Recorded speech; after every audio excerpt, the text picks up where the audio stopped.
Hello everyone, welcome to learn with Shefali. आप सभी कैसे हैं? आई होप आप सभी बहुत अच्छे होंगे और बहुत अच्छे से पढ़ाई भी कर रहे होंगे। तो अब हम ना इंडेक्स क्वेश्चन आगे कंटिन्यू कर रहे हैं, पेज नंबर 39 से स्टार्ट कर रहे हैं। ठीक है, क्लास 9 साइंस का chapter number 3 atoms and molecules के। ठीक है, तो पेज नंबर 39 पे हमारा फर्स्ट क्वेश्चन हमें गिवन है कि write down the formula of. हमें इनके फॉर्मूलाज बनाने हैं, तो कैसे बनते हैं वो देखते हैं। सोडियम ऑक्साइड, सोडियम सिंबल क्या होता है? एन ही होता है। तो मैं यहाँ पे लिखती चलती हूँ कि कैसे हम फॉर्मूला बनाते हैं, आपको आता होगा ऑलरेडी। तो अगर मैं सिंबल की बात करूँ, सोडियम होता है एन है। ठीक है, ऑक्साइड को हम क्या लिखते हैं? ऑक्साइड मतलब होता है ऑक्सीजन। ठीक है, तो वो आपका होता है ओ ओ। ठीक है, फिर इसकी वैलेंसी, वैलेंसी आपको याद करनी होगी। तो वैलेंसी कितनी होती है? सोडियम की होती है 1 और ऑक्साइड की होती है 2। ठीक है, तो हम इसको क्या करेंगे, अब हम इसका क्रॉस मल्टीप्लिकेशन करेंगे। क्रॉस मल्टीप्लिकेशन करने के बाद क्या आता है आपका? Na2 और O1। ठीक है, तो मैं लिख देती हूँ Na2 और O1, या फिर आप लिख सकते हो Na2 और O। ठीक है, 1 लिखने की जरूरत ही नहीं है आपको, तो आप यहाँ पे बस इतना ही आपको फॉर्मूला लिखना है। The formula of sodium oxide is करके आपको ये लिख देना है यहाँ पे। ठीक है जी, नेक्स्ट देखते हैं एल्यूमिनियम क्लोराइड। तो एल्यूमिनियम क्या क्या होता है? सिंबल Al होता है और क्लोराइड का होता है Cl। ठीक है, इसकी वैलेंसी कितनी होती है? एल्यूमिनियम की वैलेंसी होती है 3 और क्लोराइड की होती है 1। ठीक है, क्रॉस मल्टीप्लिकेशन करेंगे इन दोनों का। ठीक है, क्रॉस मल्टीप्लिकेशन करते हैं तो आपका आ जाता है Al1 एंड Cl3। ठीक है, या फिर आप लिख सकते हो AlCl3। ठीक है, the symbol of aluminium chloride is AlCl3। ठीक है, नेक्स्ट देखते हैं सोडियम सल्फेट। तो इसका क्या होता है? सोडियम का आपको पता ही है एन ही होता है और सल्फेट का होता है सिर्फ एस। ठीक है, वैलेंसी होती है 1 सोडियम की और सल्फाइड की होती है 2। ठीक है, क्रॉस मल्टीप्लिकेशन करेंगे। क्रॉस मल्टीप्लिकेशन करते हैं तो Na2 और S1 आता है, तो आप इसको लिख सकते हो Na2S। ठीक है, इतना क्लियर है। इसमें फोर्थ हमें गिवन है मैग्नीशियम ऑक्साइड हाइड्रोक्साइड। ठीक है, तो मैग्नीशियम का क्या होता है? आपका होता है Mg और हाइड्रोक्साइड का होता है आपका OH। ठीक है, तो इसकी वैलेंसी होती है 2 मैग्नीशियम की और हाइड्रोक्साइड की होती है 1। क्रॉस मल्टीप्लिकेशन करते हैं। क्रॉस मल्टीप्लिकेशन करके आपका आ जाएगा MgOH2 से ब्रैकेट में कर लेते हैं हम। ठीक है, आप यहाँ पे 1 लगाने की जरूरत ही नहीं होती है, तो सिंपली लिख सकते हैं the formula of the magnesium hydroxide is Mg bracket में OH2। ठीक है, इतना क्लियर है। तो ऐसे करके हम फॉर्मूलाज बनाते हैं। आपको वैलेंसी एंड सिंबल्स पता होना चाहिए, फिर आप क्रॉस मल्टीप्लिकेशन कर दो और देन आपका सिंबल बन जाएगा। ठीक है, इतना क्लियर है। फर्स्ट क्वेश्चन बहुत इजी था, फॉर्मूला पूछा गया था सिर्फ। चलिए अब हम सेकंड क्वेश्चन देखते हैं। सेकंड क्वेश्चन है write down the name of the compound represented by the following formulas. अब आपको क्या बोला गया? आपको फॉर्मूलाज दे रखे हैं, आपको उस कंपाउंड का नाम बताना है। Al2, पहले इसका देखते हैं। Al और SO दे रखा है। Al होता है आपका एल्यूमिनियम होता है और SO आपको पता ही है सल्फेट होता है। तो इसका मतलब कंपाउंड का क्या नाम हो जाता है? इसका हो जाता है एल्यूमिनियम सल्फेट। ठीक है, इसका हो जाता है एल्यूमिनियम सल्फेट। नेक्स्ट देखते हैं Ca और Cl। Cl तो आपका होता है क्लोराइड और Ca होता है आपका कैल्शियम, तो कैल्शियम क्लोराइड। ठीक है, नेक्स्ट देखते हैं। नेक्स्ट के आपका होता है पोटेशियम और SO आपको पता ही है दैट इज सल्फेट। तो आपको इतना क्लियर है कि आपको पता है क्या होता है? पोटेशियम होता है, SO सल्फेट होता है और के आगे अगर NO लिखा हो दैट इज नाइट्रेट होता है। ठीक है, जैसे आपको दे रखा है ना NO3 और यहाँ पे दे रखा है SO4, तो ये होता है पोटेशियम सल्फेट। ठीक है, और ये आपका होता है पोटेशियम नाइट्रेट। ठीक है, नाइट्रेट भी आपको याद रखना है, NO होता है। Ca कैल्शियम और CO आपको पता है कार्बोनेट होता है, तो ये हो जाता है आपका कैल्शियम कार्बोनेट। ठीक है, इतना क्लियर है। तो यहाँ पे पोटेशियम सल्फेट और नाइट्रेट आपको दोनों ही याद रखने हैं, ठीक है, इतना क्लियर है। थर्ड देखते हैं question, what is meant by the term chemical formula. Chemical formula क्या होता है? केमिकल फॉर्मूला एक सब्सटेंस को क्या करता है, रिप्रेजेंट करता है सिंबल्स के फॉर्म में। जैसे कि ये एक सब्सटेंस है एल्यूमिनियम सल्फेट, तो इसको एक फॉर्मूले की फॉर्म में लिखा है हमने, तो क्या कर रहा है, सिंबल्स की फॉर्म में हमने लिख रखा है, ठीक है। तो नंबर, कितने नंबर होते हैं एटम के, इसके अंदर कितने नंबर हैं, कितने टाइप के एटम्स हैं, तो वो भी इसमें बताया जाता है इस फॉर्मूले में, तो होता है केमिकल फॉर्मूला। तो मैं यहाँ पे उसकी डेफिनेशन लिख देती हूँ। क्या डेफिनेशन है, पढ़ते हैं। It is representation of a substance, एक सब्सटेंस को रिप्रेजेंटेशन करता है यूजिंग सिंबल्स। किसका यूज करता है, सिंबल्स का, फॉर इट्स कॉन्स्टिट्यूएंट एलिमेंट, कि जौन सा भी एलिमेंट होता है उसके अंदर जो जो चीज़ें होती हैं उसको सिंबल फॉर्म में रिप्रेजेंट करता है। And also the number and the type of atoms, कितने नंबर के और कितने टाइप्स के एटम्स प्रेजेंट है, वो भी मॉलिक्यूल में कितने प्रेजेंट है, वो भी केमिकल फॉर्मूला में लिखते हैं हम, ठीक है जी, इतना क्लियर है। आई होप आपकी डेफिनेशन बहुत अच्छे से क्लियर हो गई होगी। चलिए अब हम फोर्थ क्वेश्चन पे चलते हैं। क्वेश्चन नंबर 4 है हमारा, how many atoms are present in दोनों में पार्ट्स में आप देख सकते हो कितने एटम्स प्रेजेंट होते हैं, ये आपको बताना है। तो इसको हम क्या कहते हैं, जितने भी एटम्स प्रेजेंट होते हैं ना, तो हमने पढ़ा था एटॉमिसिटी, उसको हम एटॉमिसिटी बोलते हैं, कि उसमें बताओ कितने एटम्स प्रेजेंट है, तो इसके हम क्या बोलते हैं, एटॉमिसिटी, एटॉमिसिटी, ठीक है, ये टर्म आपको पता होनी चाहिए। चलिए H2S मॉलिक्यूल, तो इसके अंदर कितने होंगे, 3 होंगे, क्योंकि 2 H में लग रहा है हाइड्रोजन में 2 और S में लग रहा है 1, तो कितने हो गए एटम्स प्रेजेंट, 3 हो गए। नेक्स्ट देखते हैं PO4, तो ऊपर वाला जो हमें दे रखा है ना, तो इसमें वैलेंसी काउंट नहीं होती है, तो ये ऊपर वाले जो हमें दे रखा है ना 3, ये वैलेंसी है हमारी, तो इसको काउंट नहीं करना है। P में आपको 1 दे रखा है, O में आपको 4 दे रखा है, तो कितने हो गए, 4 + 1 5 एटम्स प्रेजेंट हुए इसके अंदर। आप ऐसे सिंपली गिन सकते हो, आपको ज़्यादा डीप में जाने की जरूरत नहीं है। जब आपको एटम्स पूछे गए तो आप सिंपली ऐसे काउंट कर लो, ऊपर अगर दे रखा हो तो वो वैलेंसी होती है, तो आपको उसको काउंट नहीं करना है, ठीक है, ये आपको याद रखना है। नेक्स्ट क्वेश्चन देख लेते हैं। नेक्स्ट आपका इंडेक्स क्वेश्चन है पेज नंबर 40 पे। पेज नंबर 40 पे आपको क्वेश्चन दे रखे हैं। तो फर्स्ट क्वेश्चन देखते हैं, calculate the molecular mass of. अब आपको मॉलिक्यूलर मास जो है वो कैलकुलेट करना है, ठीक है, H2। अब इसमें हमें एटॉमिक मास यूनिट मतलब AMU आपको फाइंड आउट करना है, मतलब मॉलिक्यूलर मास, ठीक है। तो हाइड्रोजन में आपको कितना गिवन है, 2, और हाइड्रोजन का जो है एटॉमिक मास कितना होता है, वो होता है 1, ठीक है। तो ये आपका हो जाता है 2, ठीक है, AMU आप लिख सकते हो या फिर आप 2U भी लिख सकते हो, ठीक है जी। नेक्स्ट देखते हैं, ऑक्सीजन आ जाता है। ऑक्सीजन आपको 2 दे रखे हैं और इसकी वैलेंसी होती है 16, तो दैट मीन्स इनटू कर दोगे तो 32U हो जाएगा। नेक्स्ट देखते हैं Cl2, तो इसमें 2 दिख रहा है। क्लोराइड की कितनी होती है, क्लोराइड की होती है आपकी 35.5, ठीक है, इनटू करोगे आपका आ जाएगा 71U। C for carbon, O for oxygen, ठीक है। कार्बन आपको कितना दे रखा है, 1 दे रखा है, और इसकी वैलेंस, इसका जो एटॉमिक मास होता है वो कितना होता है, 12 होता है, प्लस ऑक्सीजन में आपको 2 दे रखा है और इसका जो एटॉमिक मास होता है वो कितना होता है, ऑक्सीजन का आपको पता होगा, दैट इज 16 होता है। तो आप इनको इंटू करोगे, तो आपको इंटू करना होगा, तो इंटू करके आपका आ जाएगा 12 + 32 हो जाएगा, तो दैट मीन्स 44U आपका आएगा, ठीक है। नेक्स्ट देखते हैं CH, कार्बन और हाइड्रोजन। तो कार्बन का क्या है, 1 गिवन है और उसका एटॉमिक मास जो होता है वो 12 होता है, प्लस हाइड्रोजन आपको 4 दे रखा है और एटॉमिक मास जो होता है वो 1 होता है, तो मतलब ये आ जाता है आपका 12 + 4 दैट इज 16U, ठीक है जी, इतना क्लियर हो रहा है। नेक्स्ट देखते हैं, C कार्बन हो गया, H फॉर दोबारा से हाइड्रोजन हो जाता है।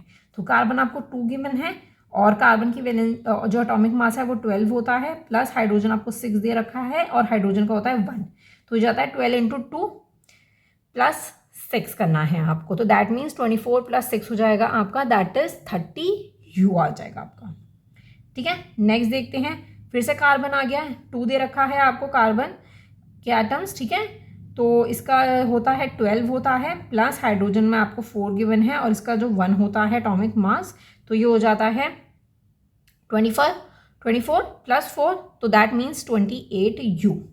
ठीक है, नेक्स्ट देखते हैं नाइट्रोजन। एन जो दे रखा है, नाइट्रोजन दे रखा है, तो नाइट्रोजन हो गया 1 और इसका जो एटॉमिक मास होता है वो होता है 14 प्लस आपको एटॉमिक मास याद करने पड़ेंगे। देखो सिंपल सी बात है, आपको याद करने पड़ेंगे। हाइड्रोजन आ जाता है, हाइड्रोजन का तो एटॉमिक मास 1 होता है, इसमें आपको 3 गिवन है, ये वाला 3 गिवन है एटम, और ये एटॉमिक मास हो जाता है आपका 1, तो दैट मीन्स 14 प्लस 3 हो जाता है आपका। 14 प्लस 3 करोगे तो आपका आ जाएगा 17U। नेक्स्ट देखते हैं, ये ध्यान से देखेंगे हम, थोड़ा सा बड़ा है। तो सी कार्बन का आपका इसमें 1 गिवन है और एटॉमिक मास जो होता है वो 12 होता है, प्लस हाइड्रोजन आपको 3 गिवन है, एटॉमिक मास जो होता है 1 होता है, प्लस ऑक्सीजन आपको 1 गिवन है, ऑक्सीजन का होता है 16, प्लस हाइड्रोजन आपको गिवन है, हाइड्रोजन आपको कितना गिवन है, 1 गिवन है, और जो इसका जो मास होता है वो भी 1 ही होता है। ठीक है, तो इसको सॉल्व करेंगे तो 12 प्लस 3 प्लस 16 प्लस 1, तो इसको आ जाएगा हमारा 32U जब आप प्लस कर दोगे इसको। ठीक है, इतना क्लियर है, आपको एटॉमिक मास याद करने पड़ेंगे। ठीक है, हम एक दिन सारी ही टेबल्स, जितनी भी टेबल्स आपको चैप्टर में गिवन है वो सभी हम एक साथ समझेंगे और पढ़ेंगे। ठीक है, जल्दी ही वो वीडियो अपलोड हो जाएगी। चैनल को सब्सक्राइब ज़रूर कर लेना जब भी, और नोटिफिकेशन बेल को भी दबा लेना, जब वो वीडियो आएगी तो आपके पास नोटिफिकेशन आ जाएगी। चलिए अब हम सेकंड क्वेश्चन देख लेते हैं। सेकंड क्वेश्चन हमें गिवन है, calculate the formula unit mass. Formula unit mass में बोला गया है, तो एटॉमिक मास हमें ऑलरेडी गिवन है इसके अंदर, तो चलिए हम फाइंड आउट कर लेते हैं। मतलब वही हमें एटॉमिक मास यूनिट को फाइंड आउट करना है, आप उसको फॉर्मूला यूनिट मास बोलो या फिर एटॉमिक मास यूनिट बोलो, एक ही बात है। ठीक है, तो Zn जिंक दे रखा है आपको और ऑक्सीजन दे रखा है, तो Zn का आपका एटॉमिक मास भी गिवन है। ठीक है, तो चलिए इसे सॉल्व कर लेते हैं, जैसे हमने फर्स्ट क्वेश्चन किया था बिल्कुल सेम ऐसे ही करना है आपको। इसमें 1 दे रखा है आपको और एटॉमिक मास आपका दे रखा है 65, प्लस ऑक्सीजन ओ आपका 16 दे रखा है, और इसमें जो ओ दे रखा है वो आपको 1 दे रखा है, तो और इसका जो एटॉमिक मास है वो आपको 16 गिवन है। तो इनको हम करेंगे तो 65 प्लस 16 हो जाएगा, तो दैट मीन्स इसका आंसर आ जाएगा 81U। ठीक है, इसी तरीके से इसको करेंगे। इसमें Na जो दे रखा है आपको वो दे रखा है 2, एटॉमिक मास दे रखा है 23। ठीक है, कभी कभार क्या होता है क्वेश्चन में आपको एटॉमिक मास गिवन होते हैं, लेकिन कुछ क्वेश्चन में एटॉमिक मास गिवन नहीं होते, तो आपको वो चीज़ लर्न करनी पड़ेगी क्योंकि कोई कंपलसरी नहीं है कि एग्जाम में एटॉमिक मास आएगा या नहीं आएगा, लिखा आपको क्वेश्चन में एज अ हिंट। ठीक है, प्लस ऑक्सीजन आपको 1 दे रखा है ओनली, और ऑक्सीजन का आपका दे रखा है 16U। ठीक है, एटॉमिक मास आपको 16 दे रखा है ना, तो दैट मीन्स इसका आंसर आ जाता है आपका 23 इंटू 2 करोगे और उसके अंदर प्लस 16 कर दोगे तो आपका आ जाएगा 62U। ठीक है, नेक्स्ट देखते हैं इसका थर्ड पार्ट यहाँ पे है K2CO3, तो इसमें सारे आपको दे ही रखे हैं ऑलरेडी एटॉमिक मास, तो ये आपको 2 दे रखा है पोटेंशियम, और इसका एटॉमिक मास होता है 39। ठीक है, प्लस इसमें आपको 3 गिवन है, और इसका जो होता है सी का तो आपको 1 ही दे रखा है, सॉरी कार्बन का 1 ही दे रखा है, एटॉमिक नंबर 12 दे रखा है, प्लस ऑक्सीजन जो है उसका 3 गिवन है आपको, और इसका जो एटॉमिक नंबर है वो है 16 ऑक्सीजन का। इनको हम करेंगे तो 39 इंटू 2 करेंगे तो आपका आ जाएगा 78, प्लस 12 प्लस 16 इंटू 3 करोगे तो आपका आ जाएगा 48। ठीक है, इन तीनों को प्लस करो, पहले 78 प्लस मैं इसको प्लस कर लेती हूँ, तो 8, तो ये होता है 60, फिर उसके बाद इनको प्लस करेंगे तो 8 13। ठीक है, 138U आपका इसका आंसर आ जाता है। ठीक है, ऐसे ही आपको करना था। चलिए अब हम नेक्स्ट देखते हैं इंडेक्स क्वेश्चंस पेज नंबर 42 पर। ये लास्ट इंडेक्स क्वेश्चंस है, इसमें 2 दे रखे हैं पेज नंबर 42 पे, वो दोनों हम कर लेते हैं, उसके बाद इंडेक्स क्वेश्चंस हमारे कंप्लीट हो जाएंगे। उसके बाद लास्ट में जो हमें एनसीईआरटी क्वेश्चंस दे रखे हैं वो हम करेंगे। ठीक है, पहला क्वेश्चन हमें इसमें दे रखा है, if 1 mole of the carbon atoms weight 12 gram, what is the mass in grams of 1 atom of the carbon. देखो अब हमारा मोल वाला कंसेप्ट आ जाता है इसके अंदर। ठीक है, मैंने आपको मोल वाले कंसेप्ट अभी तक पढ़ाया नहीं है, बट मैं आपको इस वीडियो में बहुत अच्छे से क्लियर कर देती हूँ। तो उसके अंदर हमने 2 फॉर्मूलेज होते हैं। 2 फॉर्मूलेज क्या होते हैं, n इज इक्वल्स टू छोटा m और बड़ा M एक ये फॉर्मूला होता है और एक होता है n is equals to n और नो आउट। ठीक है, तो इनका क्या मतलब है, जो ये छोटा n है उसका मतलब होता है नंबर ऑफ मोल्स। ठीक है, अब उसके बाद ये जो छोटा m है इसमें इस फॉर्मूले में तो जितना भी गिवन मास है वो इसमें बोला गया है, गिवन मास जो कि ग्राम्स में गिवन होगा, जैसे इसके अंदर ग्राम्स में गिवन है ना, इसमें ग्राम्स में पूछा गया है। ठीक है, तो वही चीज़ इसमें हमें बतानी है। और अब बड़ा m पे आ जाते हैं। बड़े m का मतलब है मॉलिक्यूलर मास। ठीक है, क्या होता है मैं यहाँ पे लिखती रहती हूँ, मॉलिक्यूलर मास। ठीक है, AMU या U से आप याद रख सकते हो। ठीक है, नेक्स्ट देखते हैं n। बड़ा n जो होता है उसका मतलब होता है number of particles, numbers of atoms बोल सकते हो, नंबर्स ऑफ मॉलिक्यूल्स बोल सकते हो, तो वो होता है आपका नंबर ऑफ पार्टिकल्स। लिख देती हूँ मैं यहाँ पे पार्टिकल। ठीक है, अब यहाँ पे नो डॉट क्या है, ये एवोगाड्रो नंबर है, जो हमने लॉ पढ़ा है ना वो वाला एवोगाड्रो नंबर, उसका आपको पता ही है 6.022 इंटू 10⁻23 होता है। ये हमें ऑलरेडी पता होता है इसके अंदर। ठीक है, तो अब इसके अंदर हम क्या करने वाले हैं, ये जो दोनों n है मतलब नंबर ऑफ मोल्स दोनों ही सेम है, तो दैट मीन्स हम इसको इसके इक्वल लिख सकते हैं। तो वही मैं इसके अंदर करने वाली हूँ कि m जो है बड़ा m वो बड़े n और नो आउट के इक्वल है, एवोगाड्रो नंबर के इक्वल है। ठीक है, इतना क्लियर है, तो हम इसको सॉल्व कर लेते हैं। अब आपको ये पता है जो कार्बन का मॉलिक्यूलर मास होता है वो 12U होता है। आपको ये तो बहुत अच्छे से याद होगा, जिस बच्चे को टेबल याद है उनको पता होगा। ठीक है, लेकिन आपको टेबल याद करनी होगी तो मॉलिक्यूलर मास आपको पता होना चाहिए कि कार्बन का जो होता है वो कितना होता है, 12U होता है। दैट मीन्स हमें ये वाला जो बड़ा m है ना जिसमें मॉलिक्यूलर मास बोला गया AMU, तो ये हमें ऑलरेडी पता है। ठीक है जी, और ये भी हमें पता है ऑलरेडी 6.022 इंटू 10⁻23 होता है। ठीक है, और ये वाला जो n हमें गिवन है मतलब नंबर ऑफ पार्टिकल्स, इसमें बोला गया ना कि एक atom of carbon 1 moles of carbon, ये भी हमें कितना गिवन है, 1 गिवन है ऑलरेडी। ठीक है, तो चलिए इसको हम लिख लेते हैं यहाँ पे। तो m ये हमें फाइंड आउट करना है, गिवन मास जो ग्राम्स में है वो हमें फाइंड आउट करना है, अपॉन में हमें जो बड़ा m है वो कितना दे रखा है, 12 दे रखा है, is equals to 1 upon 6.022 into 10⁻23। अभी तो मैंने ऐसे ही लिख रही हूँ मैं।